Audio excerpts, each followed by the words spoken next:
Et bien voilà, c'est terminé après son échec de 2016, si je dis pas de conneries, contre les Saracens. Donc, le Racing s'incline à nouveau en finale de Champions Cup contre le Leinster. Au terme d'une finale pas franchement enlevée, pas franchement palpitante, ça c'est sûr. C'est un petit peu dommage. Voilà, pas d'essai. Score final 15-12. Voilà, à la mi-temps il y avait 6-6. Voilà, pas hyper palpitant, mais voilà, une finale très fermée. Les défenses ont été très en place. Les attaques étaient là, hein, mais les défenses étaient vraiment très en place. Et on a quand même les facteurs X, on va dire, des équipes respectives. Nakarawa, Teddy Thomas, Sexton, Nasewa, Ringrose, voilà, des joueurs comme ça qui sont capables de faire la différence, ont été très bien contenus, hein, ces joueurs-là. Ils ont été complètement voilà, endigués. Et du coup, en plus de système défensif quand même relativement au point de tout le monde, du coup voilà, difficulté à avancer. Très peu d'actions finalement dans les 22. On a vu les pourcentages d'occupation du terrain dans toutes les zones. C'est surtout au milieu du terrain, entre les deux zones des 22, il y a quasiment eu 70% du temps qui s'est passé. Donc forcément, grosse défense. Pas forcément une adaptation totale. Sur le premier mi-temps, il y a eu de la pluie, tout ça. Les mecs ont dû s'adapter. C'est pas forcément bien passé. Carter finalement qui ne joue pas. On a Pat Lambie qui se blesse tout de suite, ce fait qu'au niveau direction d'acteur, direction de jeu, pour le Racing, ça a tout de suite été un peu plus, peut-être un peu moins rodé que d'habitude. Surtout que Machto n'était pas là non plus. Voilà, c'est donc le tandem Iribaren Thales qui a emmené l'équipe du Racing, qui n'était peut-être pas complètement, qui n'avait pas complètement ses repères non plus.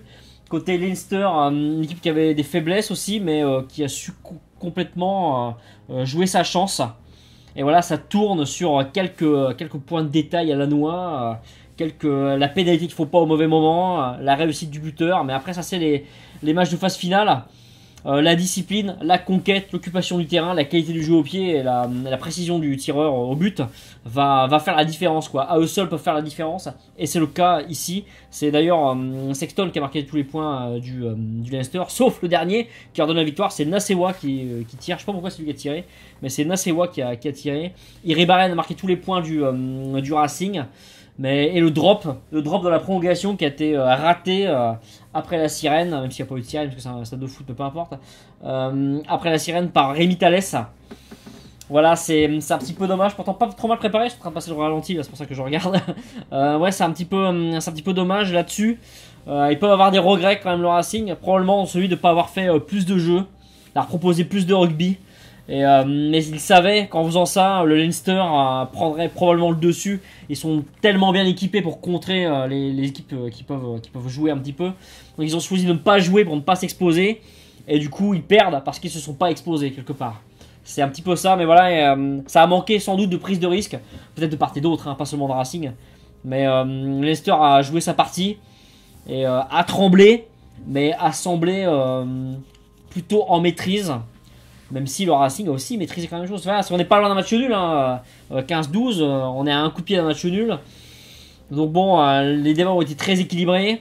Pas hyper intéressant, c'était pas très palpitant, si ce n'est sur la fin, là, quand il y a eu le petit chassé croisé.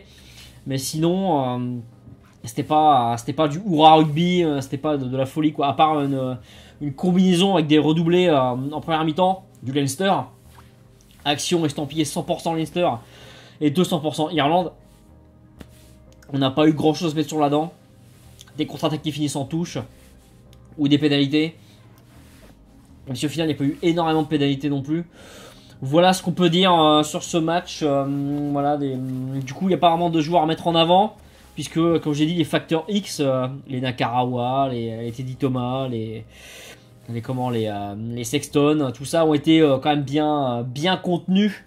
Voilà, la vidéo, hein, c'est l'effet de la vidéo ça. Hein. Qui fait que voilà, les mecs sont bien contenus. Voilà, Nyonga qui interviewé, Nyonga qu'on n'a pas beaucoup vu. On n'a pas beaucoup vu, voilà, pas beaucoup de gens ont pu se mettre en avant. Ouais, il tombait des cordes au début du match, c'était hallucinant, c'était terrible. Mais bon, Pays Basque en même temps, voilà, c'est un peu un genre de Bretagne du Sud. Voilà, même si on aurait pu dire ça de la Galice, hein, petite parenthèse linguistico-ethnographique. Mais voilà, bon. Tant pis pour le Racing, c'est pas passé loin, mais voilà, le Leinster conquiert ainsi sa quatrième étoile, sachant que la deuxième avait été conquise contre Northampton au milieu de Cardiff, dans un match qui, à contrario de celui-là, avait été un match de folie, quoi. Avait été un match de folie avec une remontada en deuxième mi-temps. Bon, c'était tous les matchs peuvent pas être comme ça. Il y avait déjà eu du spectacle dans les quarts et dans les demi, qui avait été plutôt intéressant, je trouve. Donc là, généralement, quand tu as le spectacle avant, on l'a pas en finale. Généralement, c'est comme ça que ça se passe. Bon, je vous embête pas plus avec mes considérations tactico-tactiques rugbystiques. Et je vous dis à plus tard. Ciao, bye.